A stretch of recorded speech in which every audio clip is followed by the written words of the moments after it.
Good morning everyone. आज है 23 जून और आज के इस सेशन में 23 जून से बनने वाले सभी महत्वपूर्ण क्वेश्चंस को डिस्कस करेंगे। तो सबसे पहले नज़र डालते हैं आज की महत्वपूर्ण सुर्खियों पर। रुचिरा कंबोज होंगी यूएन में भारत की अगली स्थायी प्रतिनिधि, टीएस त्रिमूर्ति की लेंगी जगह। एरियन स्पेस भारत और मलेशिया के दूरसंचार उपग्रह को भूस्तर कक्षा में करेगा स्थापित। मंगोलिया की खुब्सगुल झील को यूनेस्को के विश्व नेटवर्क ऑफ बायोस्फीयर रिजर्व में किया गया शामिल।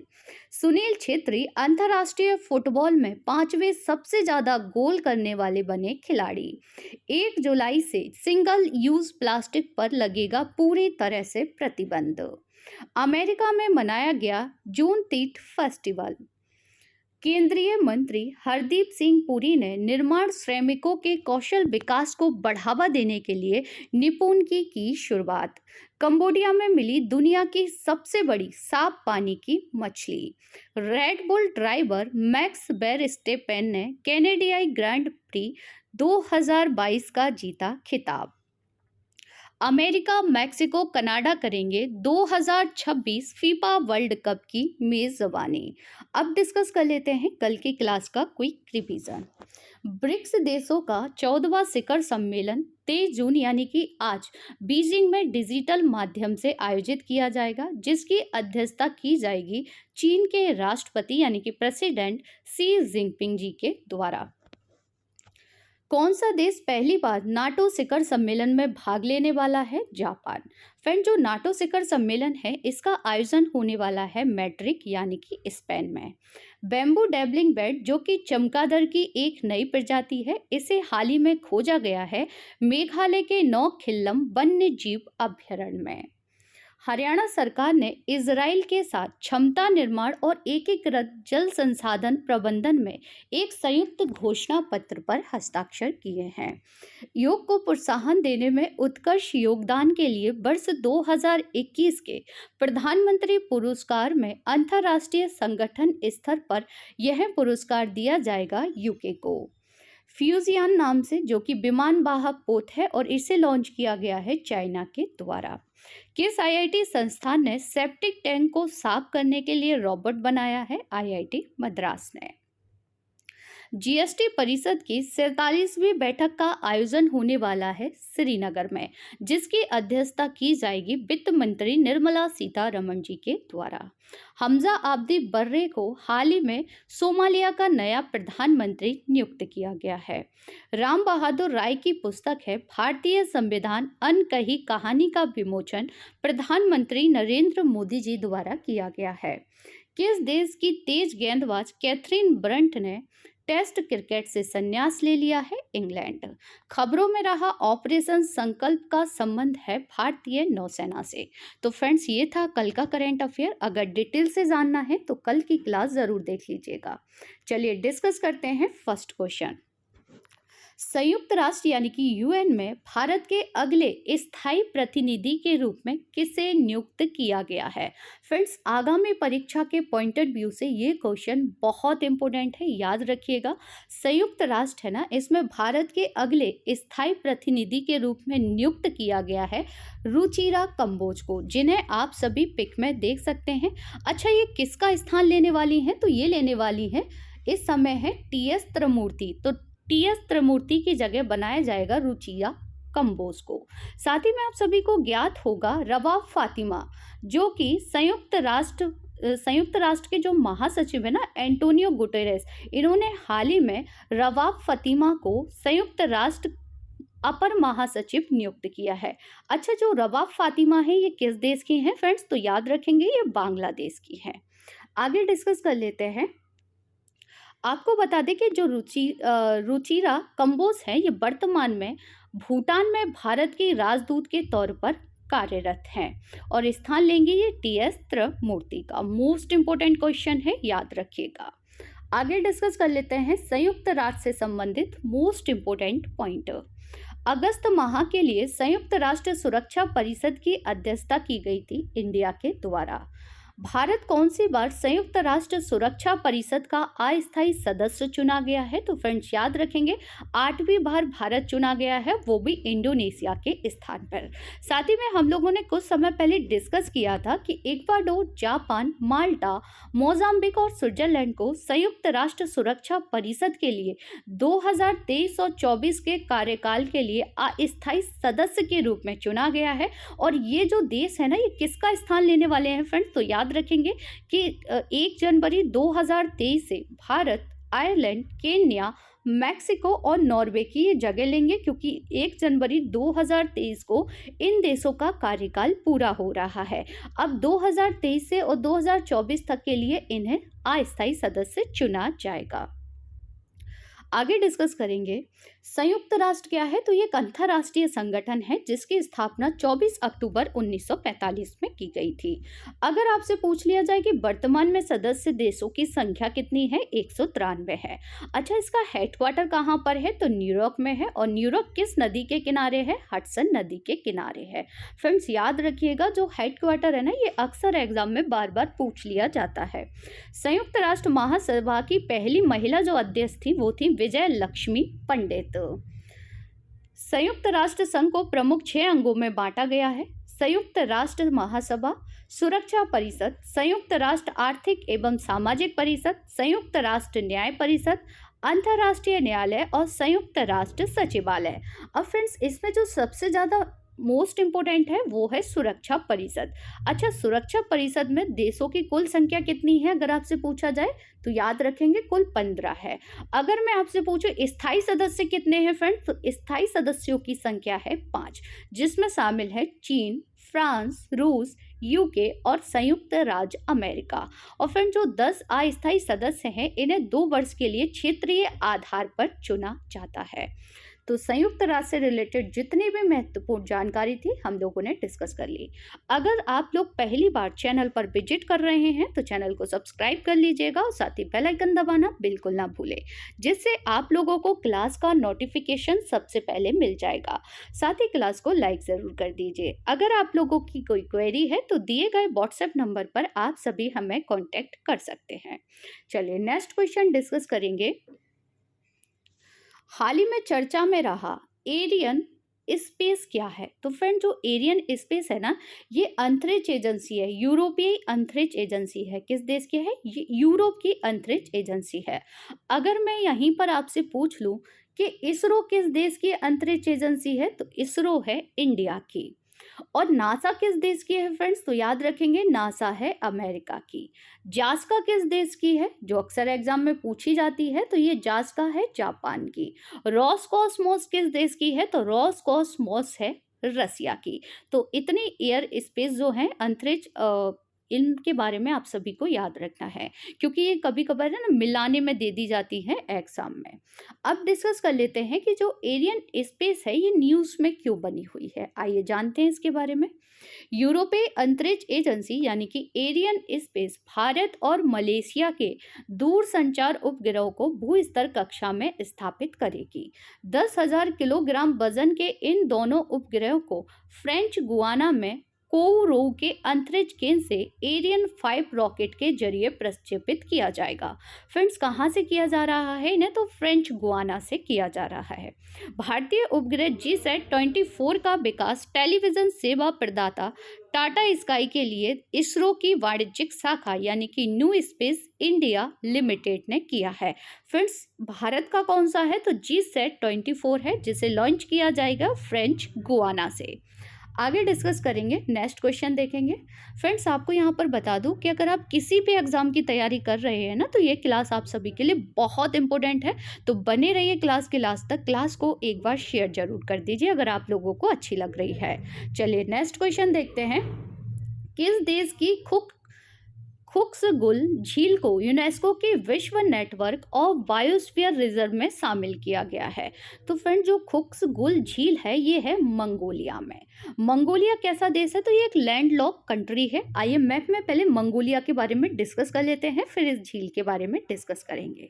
तो फ्रेंड जैसा कि आप सभी देख पा रहे होंगे, ये जो आपको दिखाई दे रहा है ये है मंगोलिया। अच्छा, मंगोलिया की कैपिटल क्या है? तो मंगोलिया की कैपिटल है उलान बटार। अगर आपसे पूछा जाए कि टकला मकान मरुस्थल कहाँ पर है, तो ये टकला मकान जो मरुस्थल है ना, ये यहाँ पर है चाइना और मंगोलिया की सीमा पर। आप देख पा रहे होंगे कि मंगोलिया के ऊपर रसिया है और इसके नीचे जस्ट आप देख पा रहे होंगे कि यहाँ पर आपको देखने को मिलेगा चाइना। यहाँ पर आप सभी देख सकते हैं, ये है चाइना। चलिए आगे डिस्कस कर लेते हैं इस झील के बारे में, क्योंकि बहुत इंपॉर्टेंट है आगामी परीक्षा के लिए। सबसे पहला क्वेश्चन तो आप यही याद रखेंगे, अगर आपसे पूछा जाए कि खुक्स गुल झील कहाँ पर है, तो ये मंगोलिया में है। अगर मैं आपसे पूछूं बेकाल झील कहाँ पर है, तो याद रखेंगे रसिया में है। यह निर्णय international coordinate counselling of man and biosphere programme के 34वें सत्र के दौरान लिया गया है, जिसका आयोजन किया गया था फ्रांस के पेरिस में। पेरिस किस नदी के किनारे है फ्रेंड्स, तो आप सभी को याद भी हो गया होगा, ये सीन नदी के किनारे है। खुक्सुल झील उत्तरी मंगोलियाई प्रांत खुक्सुल में रूस की सीमा के पास स्थित है। यह मंगोलिया के मीठे पानी का 70% का स्रोत है। साथ ही में आप सभी को बता दें कि यूनेस्को द्वारा बायोस्फीयर रिजर्व का विश्व नेटवर्क अंतर्राष्ट्रीय स्तर पर नामित संरक्षित क्षेत्रों को शामिल करता है, जिसे बायोस्फीयर रिजर्व कहा जाता है। आगे डिस्कस करेंगे। अगला क्वेश्चन देखते हैं। हाल ही में विश्व की सबसे बड़ी मीठे पानी की मछली किस देश में पाई गई है? फ्रेंड्स याद रखेंगे, विश्व की सबसे बड़ी जो मीठे पानी की मछली है, ये पाई गई है कंबोडिया में। अच्छा, ये कंबोडिया में कहाँ पर पाई गई है? तो एक नदी का नाम आपने सुना होगा, मीकांग नदी, जो अक्सर न्यूज़ में बनी रहती है। तो ये मीकांग नदी है, इसी में कंबोडिया में इस मछली को देखा गया है, जो कि मीठे पानी की सबसे बड़ी मछली है। आइए डिस्कस कर लेते हैं इस मछली के बारे में। सबसे पहले आप लोग लोकेशन देख लीजिए, जो कंबोडिया है ना, ये कहाँ पर है। तो फ्रेंड्स आप सभी देख पा रहे होंगे, ये कंबोडिया और ये मीकांग रिवर है। अच्छा, ये मीकांग रिवर है, ये कहाँ से निकलती है? तो ये तिब्बत के पठार से निकलती है। और ये कहाँ पर अपना जल गिराती है? तो ये साउथ चाइना सी में गिराती है, आप देख सकते हैं यहाँ पर मीकांग नदी। अच्छा, ये अक्सर एग्जाम में पूछ लिया जाता है कि जो मीकांग नदी है, ये कहाँ कहाँ से निकलती है। तो आप देख पा रहे होंगे, ये चाइना से निकल रही है, लाओस से निकल रही है, आपके थाईलैंड से भी बहती है, कंबोडिया से भी ये बहती है और वियतनाम से भी ये बहती है। ऑप्शन में एक नाम दिया रहता है मलेशिया। तो याद रखेंगे, जो मीकांग नदी है वो मलेशिया से नहीं निकलती है, और यही ऑप्शंस में दिया रहता है, जिसकी वजह से स्टूडेंट कंफ्यूज हो जाते हैं। चलिए आगे डिस्कस करेंगे इसी से रिलेटेड। सबसे पहले तो याद रखेंगे कहाँ खोजी गई है, मीकांग नदी में, और कहाँ पर किस देश में, तो कंबोडिया में। अच्छा, अगर आपसे पूछा जाए कि वंडर्स ऑफ द मीकांग ये क्या है, तो कंबोडिया और अमेरिका की एक संयुक्त अनुसंधान परियोजना है, और इसी परियोजना के तहत इस मछली को खोजा गया है। अगर मैं आपसे पूछूं कि समुद्र के खारे पानी में कौन सी सबसे बड़ी मछली रहती है विश्व की, तो व्हेल है। याद रखेंगे, ताजे पानी की कौन सी है जो अभी खोजी गई है, और खारे पानी की कौन सी है, तो वो व्हेल है। आगे डिस्कस कर लेते हैं स्पेशल डोज फॉर एग्जाम में। गंगा डॉल्फिन कहाँ रहती है, तो ये मीठे पानी में रहती है केवल। अच्छा, इसका वैज्ञानिक नाम अक्सर एग्जाम में पूछ लिया जाता है, तो गंगा डॉल्फिन है, इसका जो वैज्ञानिक नाम है वो है प्लेटनिस्टा गैंगेटिका। भारत की राष्ट्रीय जलीय जीव कौन सा है, तो डॉल्फिन है। अच्छा, हाल ही में डॉल्फिन दिवस मनाने की घोषणा की गई है, जो कि कब मनाया जाएगा, 5 अक्टूबर को। भारत में मीठे पानी की सबसे बड़ी झील कौन सी है फ्रेंड्स, तो याद रखेंगे बूलर झील है, जो कि जम्मू कश्मीर में है। विश्व की खारे पानी की सबसे बड़ी झील कौन सी है, तो कैस्पियन सागर है। अब आप लोगों को कमेंट्स बॉक्स में बताना है कि कैस्पियन सागर से किन देशों की सीमा लगती है। विश्व की सबसे गहरी झील है बेकाल झील, जो कि कहाँ पर है, रसिया में। सबसे ऊंचाई पर स्थित झील कौन सी है, तो ये है टीटीकाका झील। अगला क्वेश्चन देखेंगे, जून तीर्थ फेस्टिवल कहाँ मनाया गया। तो फ्रेंड, जो ये फेस्टिवल है, इसका आयोजन किया गया है अमेरिका में। कहाँ पर किया गया है? अमेरिका में, याद रखेंगे। आइए डिस्कस कर लेते हैं इस फेस्टिवल के बारे में। यह अमेरिकी नागरिक युद्ध यानी कि 1861 और 65 के बाद दासता के अंत की याद में संघीय सरकार द्वारा मान्यता प्राप्त राष्ट्रीय अवकाश है, जिसे प्रति वर्ष 19 जून को आयोजित किया जाता है। इसे मुक्ति दिवस या जून 30 स्वतंत्रता दिवस के रूप में अमेरिका में मनाया जाता है। अगला क्वेश्चन डिस्कस करेंगे। सबसे पहले यहाँ पर थोड़ा सा जान लेते हैं अमेरिका के बारे में। तो मैप में आप सभी अमेरिका की लोकेशन देख सकते हैं। अमेरिका की राजधानी वाशिंगटन डीसी है। नासा का हेडक्वार्टर भी वाशिंगटन डीसी में है। अमेरिका के वर्तमान में यानी कि 46वें जो राष्ट्रपति हैं वो जो बाइडेन है और उपराष्ट्रपति हैं कमला हैरिस। अगला क्वेश्चन है, केंद्र सरकार द्वारा कब से सिंगल यूज प्लास्टिक का बहिर्वाह किया जाएगा? बहिर्वाह का मतलब होता है प्रतिबंध लगा दिया जाएगा। तो ये केंद्र सरकार द्वारा जो घोषणा की गई है वो 1 जुलाई से जो सिंगल यूज प्लास्टिक होती है ना उस पर पूरी तरह से प्रतिबंध लगा दिया जाएगा। सिंगल यूज प्लास्टिक का मतलब आप समझ रहे हैं ना, जैसे पॉलीथीन हुई या फिर आपका जो उसके बैग होते हैं ना, जो कॉफ़ी वाले बैग हुए, प्लास्टिक की थैलियाँ, पानी की बोतलें, तो ये क्या सिंगल यूज़ प्लास्टिक है। तो इन पे क्या होगा कि 1 जुलाई 2022 से पूरी तरह से प्रतिबंध लगा दिया जाएगा। साथ ही मैं आपको बता दें कि प्रधानमंत्री नरेंद्र मोदी जी ने जून 2018 की घोषणा के अनुसार भारत 2022 तक एकल उपयोग वाले प्लास्टिक को पूरी तरह से बंद कर देगा। अब यहाँ पर एक पॉइंट आप सभी याद रखेंगे कि प्रतिबंध का उल्लंघन करने वाले को पर्यावरण संरक्षण अधिनियम यानी कि 1986 के तहत दंडित किया जा सकता है, जो 5 साल की कैद या 1 लाख रुपए तक या फिर दोनों की अनुमति देता है। अब यहाँ पर क्वेश्चन बन सकता है कि पर्यावरण संरक्षण अधिनियम कब लाया गया था? 1986 में। यहाँ पर आप सभी एक पॉइंट और याद रखेंगे, माइक्रो प्लास्टिक क्या है, जो अक्सर एग्जाम में पूछा जाता है। तो फ्रेंड, जो माइक्रो प्लास्टिक है ये प्लास्टिक के वे कण होते हैं जिनका व्यास 5 मिलीमीटर से कम होता है। समुद्र में जाने वाला प्लास्टिक विघटित होता है और टूटकर माइक्रो प्लास्टिक के रूप में सामने आता है। आगे डिस्कस करेंगे स्पेशल डोज फॉर एग्जाम में। बांग्लादेश वर्ष 2002 में पतले प्लास्टिक बैग पर प्रतिबंध लगाने वाला पहला देश बना था। जुलाई 2019 में न्यूजीलैंड प्लास्टिक बैग पर प्रतिबंध लगाने वाला नवीनतम देश बन गया। चीन ने वर्ष 2020 में चरणबद्ध क्रियान्वयन के साथ प्लास्टिक बैग पर प्रतिबंध जारी किया है।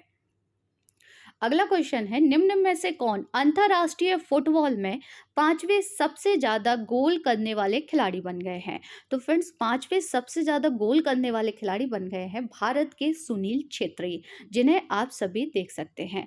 अगर आपसे पूछा जाए कि पहले स्थान पर कौन है, तो पहले स्थान पर है क्रिस्टीना रोनाल्डो, जबकि दूसरे स्थान पर अली डेई है और तीसरे स्थान पर है मोख्तार दारी।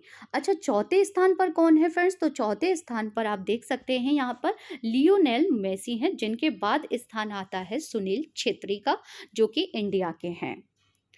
अगला क्वेश्चन है, नई दिल्ली में निर्माण श्रमिकों के कौशल प्रशिक्षण के लिए निपुण नाम से एक अभिनव परियोजना राष्ट्रीय पहल का शुभारंभ किसने किया है?